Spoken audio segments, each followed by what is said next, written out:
Joshi from Shelter Associates.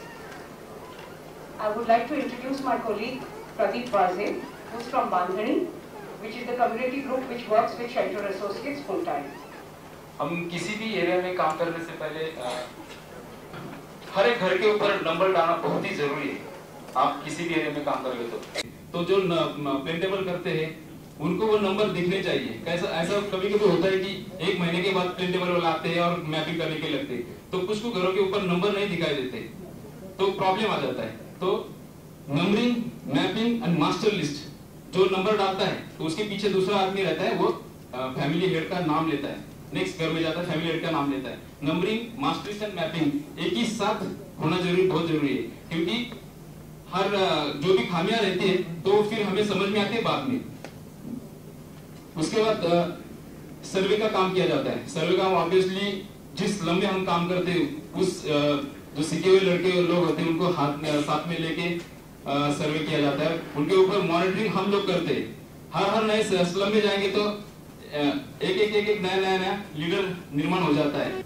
अपने area की मालूमात बहुत ज्यादा लोगों को खुद को ही होती है, दूसरा बाहर से आएगा वो नंबरिंग डालेगा, उसको एरिया का मालूम नहीं रहेगा क्या क्या एरिया में जो घर के ऊपर नंबर है वो मैप में भी आना बहुत जरूरी है। जो मास्टर लिस्ट बनाई होती है वो मास्टर लिस्ट और वो जो AutoCAD मैप है उसको क्या फॉर एग्जांपल 107 नंबर का घर में पाटोले करके रहते हैं, वही घर में वही रहते हैं क्या, वो लोगों के साथ क्रॉस चेक किया जाता है। फिर ये डेटा जो सर्वे किया वो डेटा AutoCAD मैप फिर GIS में लिया जाता है। एक बार मैपिंग होने के बाद वो मैप हम खुद लेके पूरे एरिया में मैप चेकिंग करना बहुत जरूरी है। कुछ खामियां रहती है क्या, वहाँ पे उन्होंने नाला है तो नाला नहीं दिखाएगा, या रोड है बड़ा बाजू में जाता है कभी कोई दिखा नहीं सकते, तो मैप चेकिंग के वक्त वो खामियां पूरी कर सकते हैं हम। दो टाइप का हम डेटा गैदर करते हैं। एक तो है जो स्लम लेवल के ऊपर, स्लम लेवल के ऊपर जो होता है उसमें स्लम का नाम, उसका address, nearest police station, nearest market, nearest जो भी लैंडमार्क्स है वो आते हैं उसमें।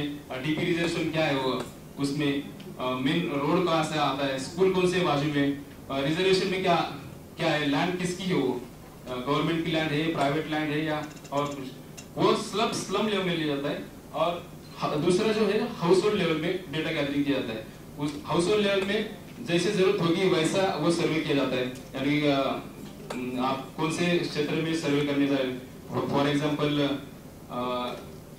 एजुकेशन के बारे में सर्वे करें या हेल्थ के बारे में सर्वे करें, उस टाइप से वो पूरा सर्वे किया जाता है। फिर वो पूरा सर्वे मैप उसका एक मिलन हम GIS में आके करते हैं। तो GIS में फॉर एग्जांपल आप एक ही घर पे क्लिक करेंगे तो आपको पूरा वो डेटा हाउस होल्ड लेवल पे दिखेगा। वही डेटा स्लम लेवल के ऊपर ऐसे भी कर सकते हैं कि कौन सी भी एक स्लम को आप क्लिक करेंगे तो आपको समझ में आएगा कि ये स्लम का इस डेटा है, कौन से डेट को किया था, हमें उसको कोडिंग दे हर एक स्लम को, उसका कौन से एरिया में आता है, लोकेशन कौन से साल में वो एस्टैब्लिश हुए, उसका सर्वे नंबर कौन से वार्ड में आता है, उसका रेशन वार्ड कौन सा है, जो भी लीगल लेयर वो पूरा इसमें आता है।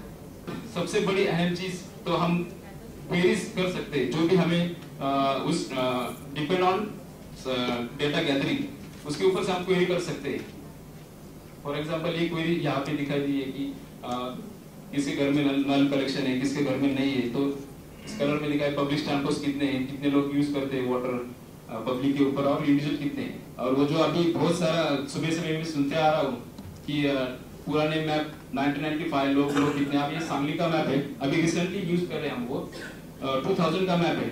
जब प्रोजेक्ट सैंक्शन हुआ JNU में, उसके बाद हमने फिर से वही मैप लेके उस जगह पे जाके फिर से मैप चेक किया, रफली मैप चेक किया, एक ही दिन में होता है वो रफली मैप। और जो पुराना हमारा डेटा है वो तो ज्वाइंट ही था, और 995 की लिस्ट हमने उसके ऊपर लगा के देखा कि 995 में कितने लोग आते हैं इस एरिया में, करीबन 938 लोग है, उसमें से 54 लोग जाने के कारण 995 से 225 लोग इलीगल आते हैं। तो बाकी के लोग कहाँ जा सकते हैं, हम क्विकली देख सकते हैं कि जाने की जरूरत नहीं हमें, जो भी नए लोग आए वहाँ पे हम दिखा सकते हैं इस मैप में ये 2002 का 2010 में इतने लोग नए आए हुए, उसका क्या कर सकते हैं। अभी GIS में एक मैप लिया है, हमें सोचना है इस एरिया को हमें उठाना है या उसका रिहैबिलिटेशन करना है, तो इसमें कितने लोग आते हैं, तो ऐसे गिनते नहीं बैठ सकते, क्विकली एक क्लिक के ऊपर हम राउंड डाल के दिखा सकते कि कितने 250 लोग हैं, 300 लोग हैं, यहाँ से लोग जाने के लिए तैयार है, तो हम उनको शिफ्ट कर सकते हैं। स्लम लेवल के ऊपर के बाद फिर वार्ड लेवल के ऊपर हमने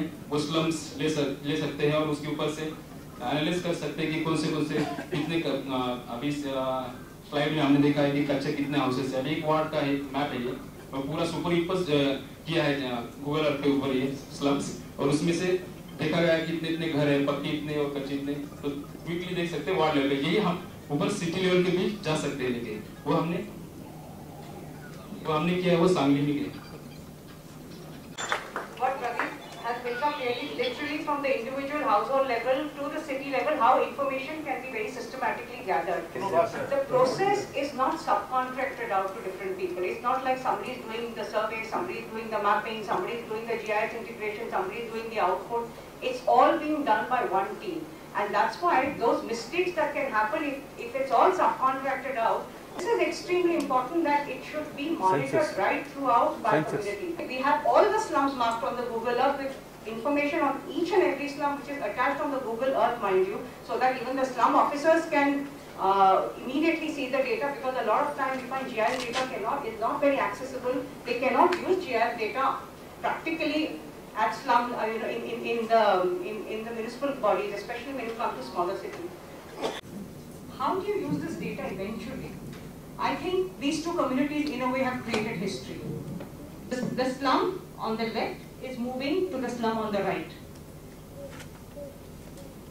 And this is the kind of housing that they're all going to get into, which is going to be G+3. To us, this was a major departure from how land is used. Sangli had close to 80 slums across the city. The initial proposal that was put out in 2006-2007 actually had 7 slums which were identified by the local government on land which belonged to them, and it was just a regular in-situ rehabilitation in G+2 kind of development. Never took off because the contractor didn't find it very lucrative at that time, because it was 80,000 rupees per house.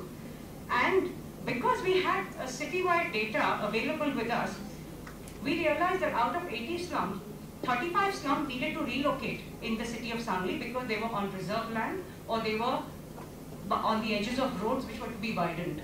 We tried to look at those 7 slum pockets which luckily were scattered across the city and work out a rehabilitation package in G+3 kind of development, so it's walk-up, where by just planning it, architecturally designing it carefully and adding another additional floor like G+3, we were able to get an additional 22 settlements rehabilitated on those 7 pieces of land.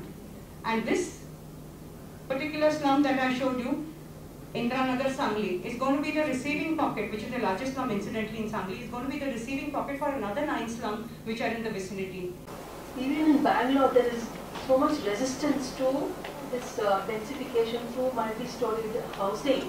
And their argument is, when the others are occupying so much land, why are you grudging us those individual plots? You know, we want also individual plots. And even if you give us even 10 by 20 or so, we won't be occupying as much as the others. So why are we being deprived of land? So why only this kind of densification for them?